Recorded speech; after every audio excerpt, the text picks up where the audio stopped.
Hey, welcome to your BizBFF's Knowledge Bomb for the month. This is the Website Owner's Guide. We're going to be talking through the things that you need to know as an owner of a website. Now, it does not matter if you have somebody else building and maintaining it, or if you're doing it yourself, or you're somewhere in between, or even if you're getting started. These are the things you need to know when you've got a website. So let's jump in. So to kind of talk about this in a way that is approachable for anybody at any level, I've got this hierarchy of attention. So really where you need to put your attention first, which is down at the base of the pyramid. If you're familiar with Maslow, I've taken this from his hierarchy of needs, but the basics.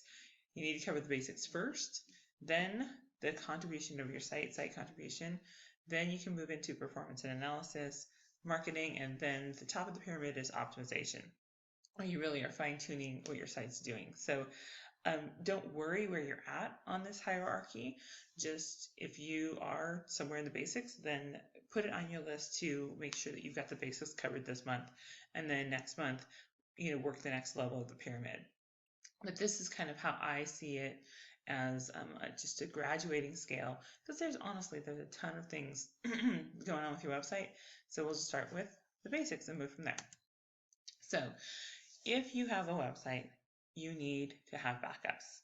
You've invested a good amount of time, energy, money into this business asset, and you need to be able to recover it. So if you've got a WordPress site, backups are a very explicit thing. Sometimes your host will do them for you, but the most important thing, in my opinion, is to have a copy of the backup that is accessible to you off your hosting. Because, if something happens to your host, your site gets hacked, if something gets compromised, you need a copy of that backup that's available to you so that you can restore it or get somebody else to restore it. If you're using another site builder like Weebly or Squarespace, they kind of have their own way of doing things, so you just need to know what that is and have a copy of your site. Backups are important because hopefully you never need them. But in the case that you need them, it will be the most important thing you've ever done. Second on the list is security.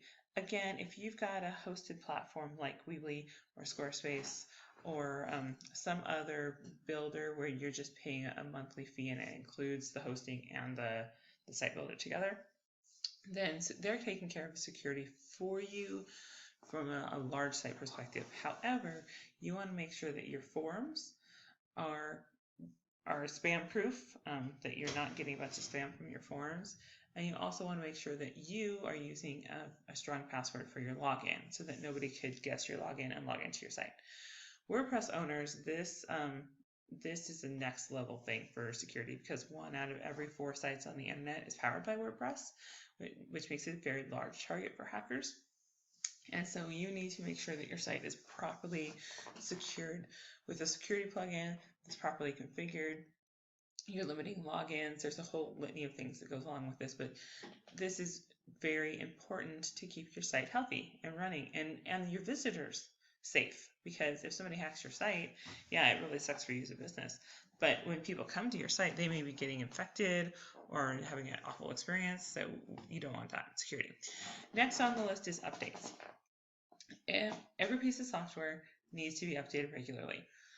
Here again, we're kind of drawing the line between a hosted solution, so a WordPress.com, not a self-hosted WordPress site, but WordPress.com, Squarespace, Weebly, what's the other builders out there? Any other sort of, you pay one monthly price and you get the whole shoot and match. You've never had to worry about hosting or setting up that kind of stuff. That they're handling updates for you. In the self-hosted world, if you've got WordPress running on a hosting account, if you've got any other builder, maybe you've got Joomla or Drupal or something else, those all have updates. Those updates need to be applied regularly. With WordPress, weekly, honestly, weekly.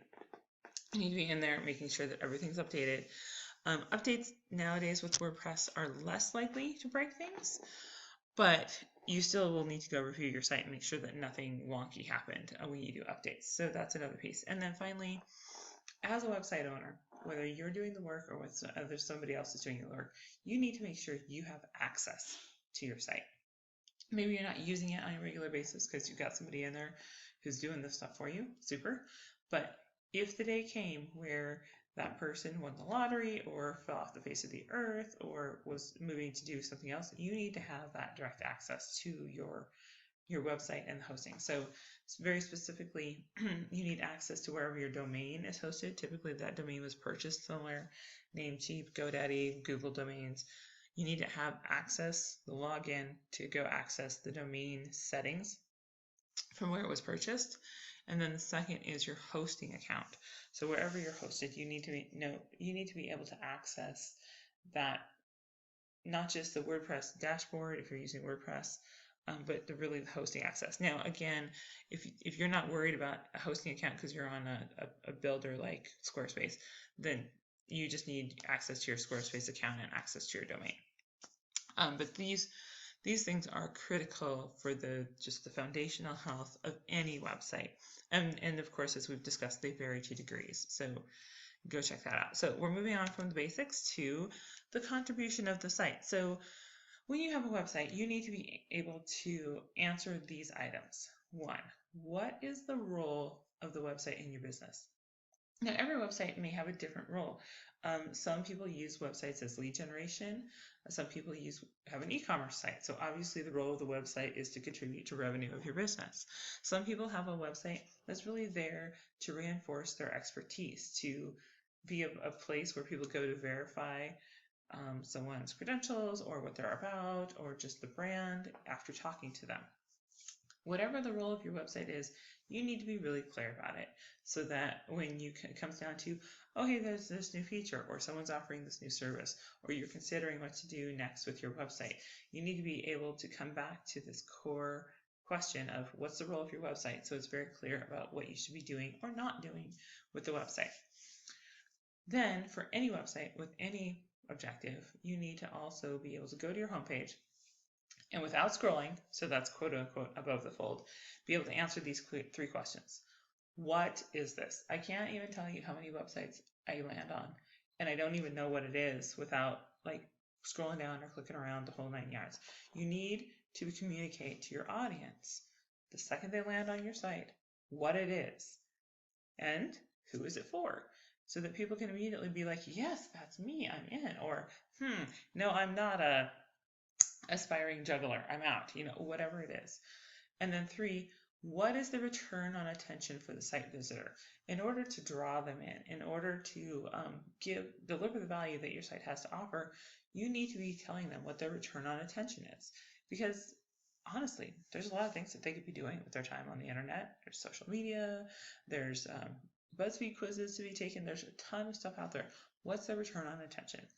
So when you do that evaluation, you probably will then be making some changes to your homepage. But just make sure that these things are very clear. And then the last thing on the site contribution list here, is it clear what visitors should do after viewing your site? So back to what's the role of your website? Are you trying to get them to buy? Do you want them to subscribe to your list? Do you want them to book a time with you? Do you want them to get the answers to their questions? What is it they should be doing after viewing your site? Usually this takes a form of call to action, but really make it clear about how they should, what is next in their level of experience with you and your business. So that's the site contribution layer. All right, moving on to the performance and analytics layer. So once you've got the basics and then and it's very clear how your site's contributing to your business, we move on to performance and analytics. So it doesn't matter what the objective of your site is, it should be search engine friendly.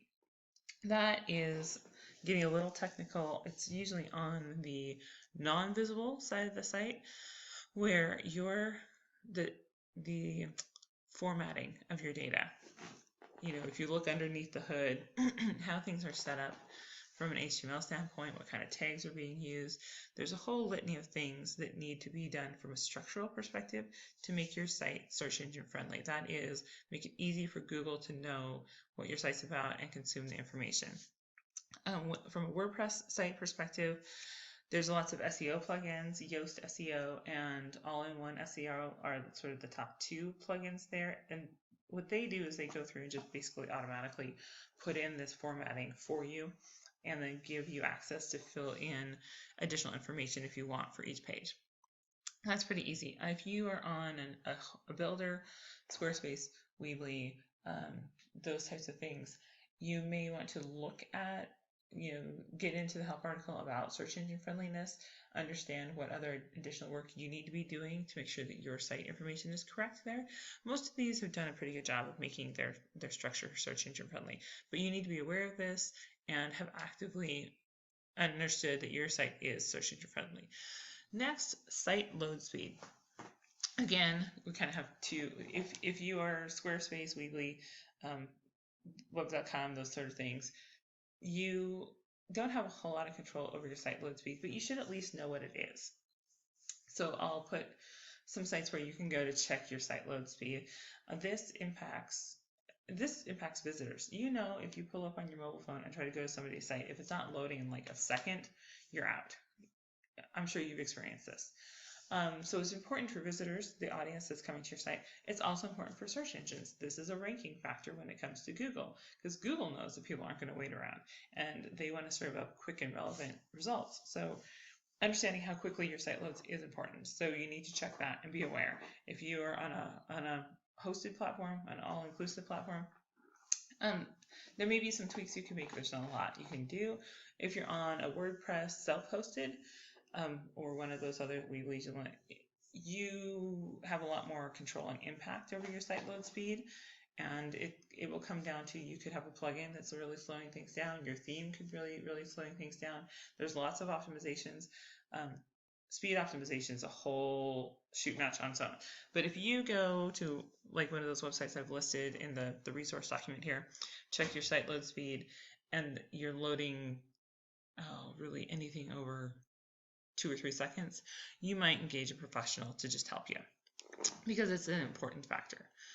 Next, analytics tracking. So hopefully when your site was put together, no matter what platform you're on, you have Google Analytics. It's free. It's pretty straightforward to put into your site. Even if you aren't ready to use it, you need to have this on at your site from day one. So assuming that you've got it, or if you haven't got it, make sure you've got it so that you can be seeing what's going on with your site, because otherwise you really have no idea what's going on with your site.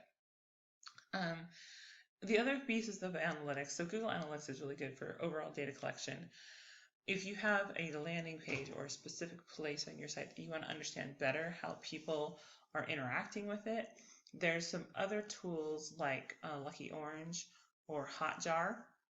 Again, I'll put these links in the resource document, that you can use for a specific page to see. You get a heat map. Oh, SumoMe also does this for WordPress. You get a heat map of where people are stopping and where people are clicking on your page, so you can see what's going on with that. You also can get a video recording to watch people as they move through your page. So it can really help you fine-tune a page or fine-tune your menu. But that would be used in conjunction with Google Analytics, which will really be your overall tracking and understanding of month-to-month site traffic and things like that. So after you have your tracking in place, then you'll want to actually be reviewing the information of that. So that's analytics review. You can go in and set up a dashboard with Google Analytics and have it emailed to you monthly. If this is something that's sort of outside your comfort zone, I really do recommend getting with an expert or tapping your network for the right person to help you get this set up, so that you are looking at what's going on with your website, because you are spending time, energy, or money, or a combination of the three, on maintaining your website. You now know what your website should be doing for you. You need to be tracking how it's performing and making changes accordingly. And then finally, changes in content updates based on your learning. So what's going on? What's your most popular blog article?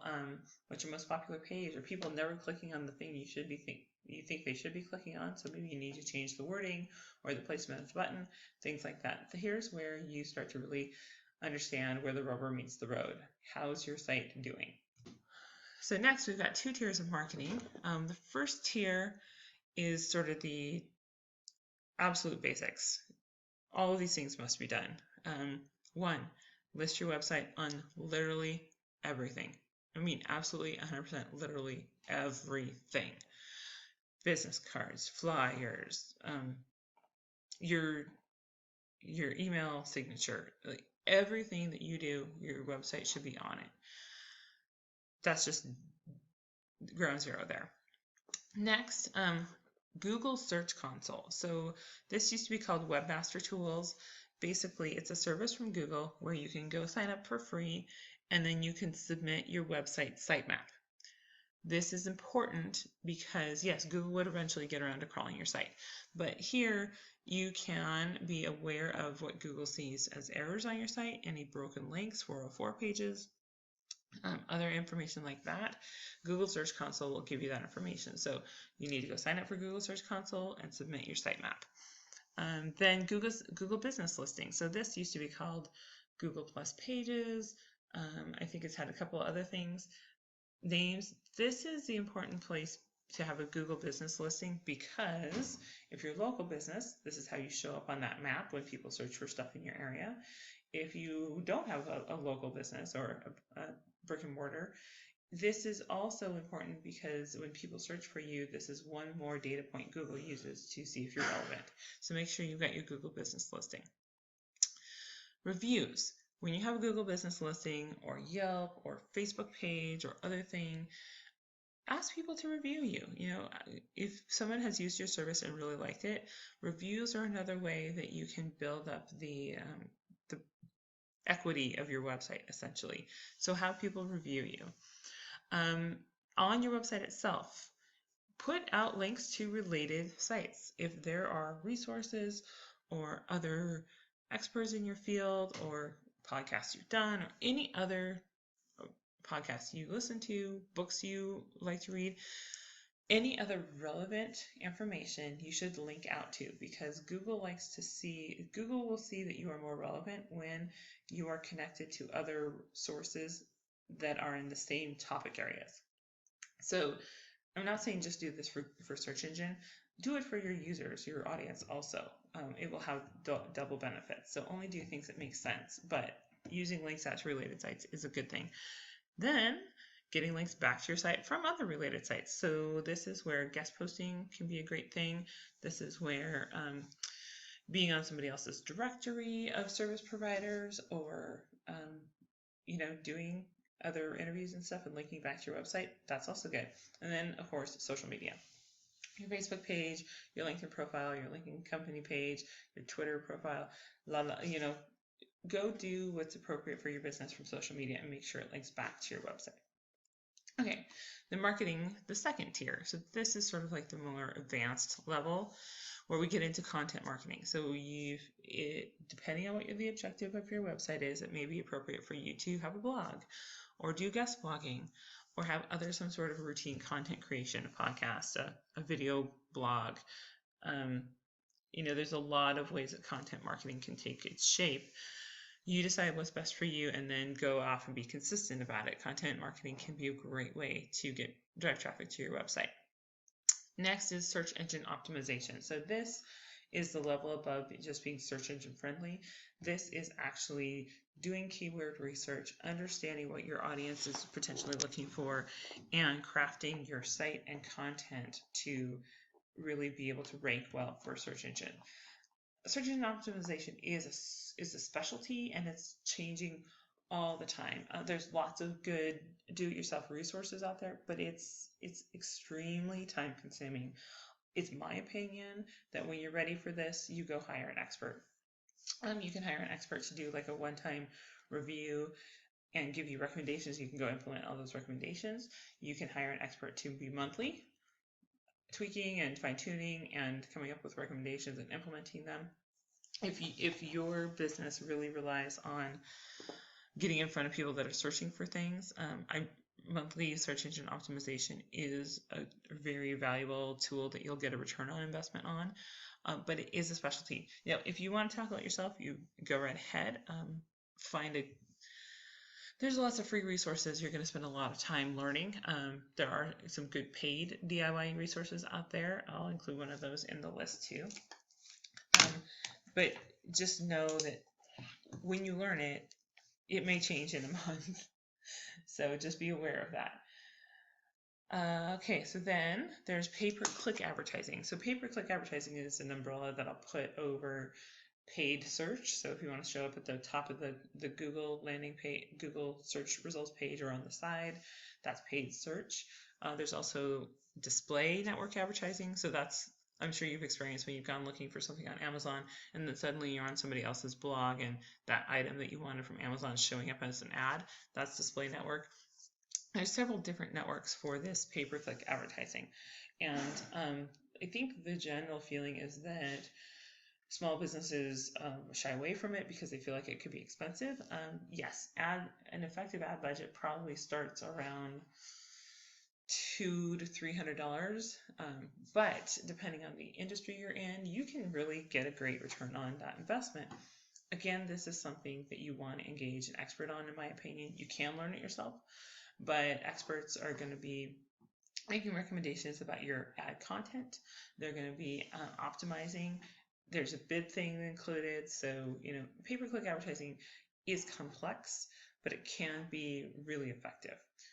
Next is social media advertising. So this is the one case that I'd say you could start to put your toe in and not need an expert. There's lots of facets to it, but with social media advertising, you can get started for $25. You're not going to, with pay-per-click advertising, someone once said, if you want to do that yourself, you might as well just go ahead and burn your $200 or $300 for the first time you ever do it, because your learning curve is going to kind of negate that ad budget. That's not true with social media advertising. With social media advertising, you can start for a very small sum and be effective. There's lots of great DIY trainings out there. When you choose one network, it's easy for you to kind of get a handle on it. So, and it can be really a serious return on investment. So if you were wanting to get started with some sort of paid advertising and you weren't ready to engage an expert, you wanted to do it yourself, social media advertising was where you would start, in my opinion. So that's very accessible. It does have a layer of complexity, but nothing that you can't get over, and the learning curve doesn't require you to spend a lot of ad budget to get there. So there's social media advertising. And then finally, traditional advertising. Flyers and handouts and sponsorships at trade shows, or all sorts of traditional advertising. That's a great way to drive traffic to your website. So don't be afraid to use traditional advertising. All right. Finally, we come to the top of the pyramid, which is the optimize. At this point, you should expect that all your systems will be working together and you can work on that integration piece. So somebody signs up for your newsletter and it drops it into your email marketing tool, and they get their freebie or whatever it was, and it might tag them in your CRM, your contact relationship manager, and then a day later they get a follow-up email that asks them to do something else, and then if they click on it, then their ranking in your CRM goes up and they become a more qualified lead. At this level, all your systems could and should be working together. Also at this level, I suggest revisiting the site page load and performance, because if you're starting to do especially some of those second-tier marketing things, you really need to have that on lockdown. Full search engine optimization for the entire site. Again, just making sure that things are really, I'll call it Google yummy for everything going on in your site. That's really important that they optimize, and things are constantly changing, so being able to check in with that regularly. There needs to be a clear path through the site for visitors. I think a lot of people are still stuck in the age of, we'll just put everything up and just this gigantic menu and people can find what they want. Well, people don't have the attention span for that. There's way too much going on. So you need to give visitors a clear path through your site. Do this first, do this next, instead of just choose your own adventure, because their adventure they will be choosing is to leave your site, if that's the case. Here at this level, you also need to be evaluating your conversion rates. So whatever your objective for your website is, the people that are coming to your website, are you converting them? Whatever that means. Does that mean that you get them to another page? Does that mean that you get them to sign up for your email list? Does it mean you get them to buy? Whatever that is, you should have a conversion, and you need to be tracking your rates to see how successful. And then finally, tuning your site for maximum achievement of goals. Now you know what's going on. Now you have a clear direction. There may be small tweaks, like I mentioned with using Hotjar or Lucky Orange or SumoMe for heat maps and seeing what people are doing. We constantly find surprises. We think that people will do one thing on a site and they end up doing a different thing on a page. So This is where you can be using these tools on like the most popular blog posts and see where they're going, or a specific landing page, or where you want to be driving your traffic to make sure that whatever they're doing on that page is converting. So this is just where you're fine-tuning and getting everything done. So my friends, that brings us to the end of our slideshow of our little knowledge bomb for this month. I hope that was super helpful for you. Again, like, don't be overwhelmed. Wherever you're at, tackle that level, and then next month move to the next level. But just know that these are the things you've got to know to be a website owner. We will catch you next month.